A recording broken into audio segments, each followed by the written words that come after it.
And of course the red is lust and so on. It's a long list. But the saints or apparitions, I want to get into this thing real quick. The Catholic Church's altar, except for the Atame or the Knight, is the exact altar of witchcraft.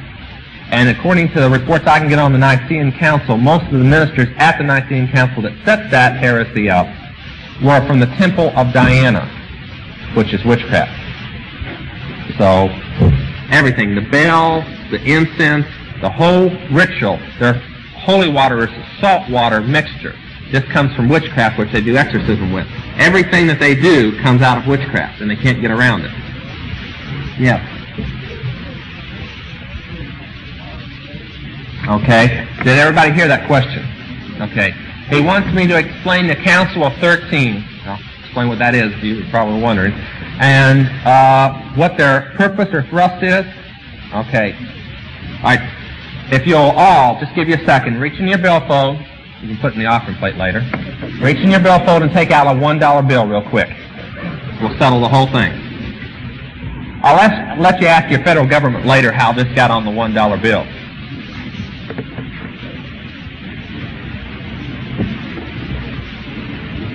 Okay. On the back of the $1 bill, you'll see the crest with the pyramid in it. Now, Dr. Rasmussen has upstairs the whole crest. You only have the words left out of it on the blocks. But there are sections. His is a little behind time. There's a few new organizations. His dates back to the 1800s. But that pyramid in the Illuminati consists of 3 pyramids and a sphinx. But their crest is this crest.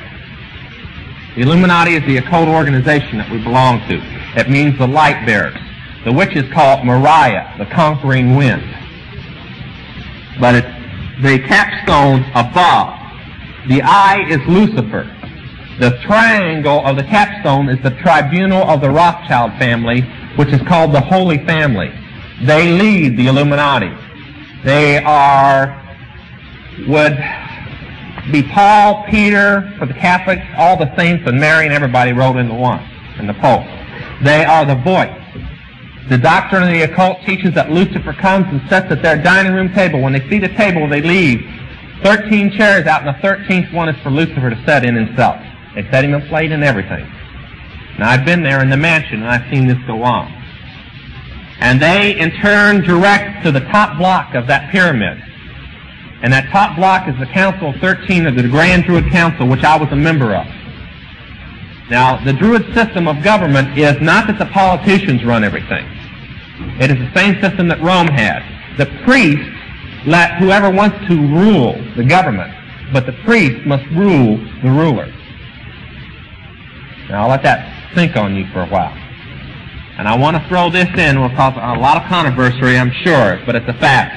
Since the time of Woodrow Wilson, including him, there has never been a president of the United States that was not an Illuminati, that did not belong. Now, that'll shatter a few people's ideas about a Christian president right now, but it's a fact anyway.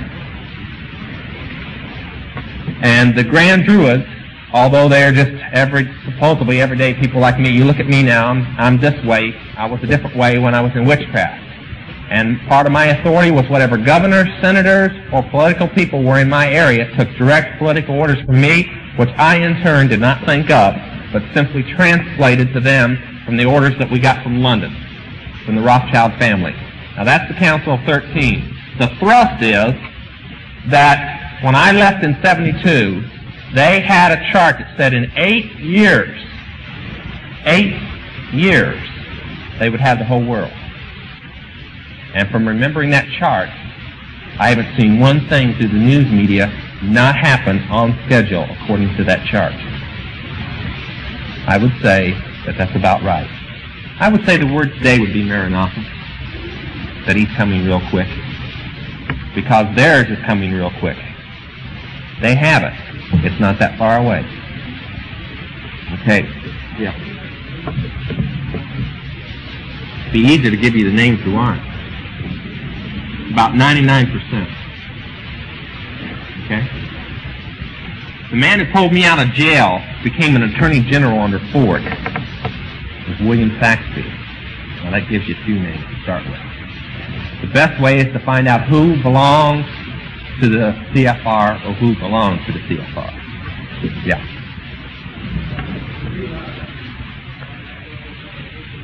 Not the way it's been written. It's a little ridiculous. I know I'm going to step on a few people's toes who have read about the Illuminati, but he asked me what part Zionism played in the Illuminati. Rothschild and a few people in the Illuminati were born Jews, but they're not Jews. You can get in the Word of God and find it. I think we got a little bit. The system is this. With the same books that proclaim that the Illuminati is a Jewish organization also proclaim that the Illuminati is a Luciferian organization. You can't have both. A true Jew believes in Yahweh. An Illuminati person, and I'm not a Jew, and I was a leader of the Illuminati, believes in Lucifer, the God of light, peace, love, blah, blah, blah, blah, and so on. It has nothing to do with the same, because there might be a few Jews born, and they might have some ties with Zionism, bloodline, but the organization itself has nothing to do with Judaism at all. It is totally 100% Druid occult, and that's its purpose. In fact, the reason that the Rothschilds even still reside in London is because England is considered to the witches the same as Palestine is considered to us. It is the Holy Land. You take pilgrimages there. You stop off and kiss the stones on the Rothschild mansion for luck, and so on and so forth. If by some chance you happen to meet a Rothschild and he gives you a blessed sign or a blessed bee, then your whole life is set. It's that type of nature. But it has nothing to do. There is an interesting thing, though, I'd like to throw in. A lot of witches do wear the thing called the Star of David. David was long dead before that star was ever drawn. His son drew it. And it's called the hexagram, and the word to curse or the hex comes from the hexagram. And when witches practice magic, they draw a 5-pointed star to stand in, and they call demons up in the evil sign, what we call the Star of David. So before Christians start tying it around their neck, that's called the demon star, or the death star. And that's why it was drawn. For a few people that might be confused about the Solomon aspect, when he backslid, he became the most holiest person in the occult. Everything that we practice are based upon books that he wrote and pictures that he drew when he backslid. Well, including that exorcism rite you asked about, he wrote it. Yeah.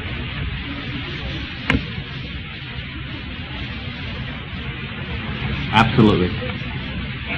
Absolutely. I'll give you any. Okay, she asked if they're behind witchcraft programs that are coming on. I'm going to give you two quick examples. For one, I'm telling this across the country, the most disastrous film that has ever come out, pro-witchcraft, thousands of people that are Christians are going to go watch and are watching.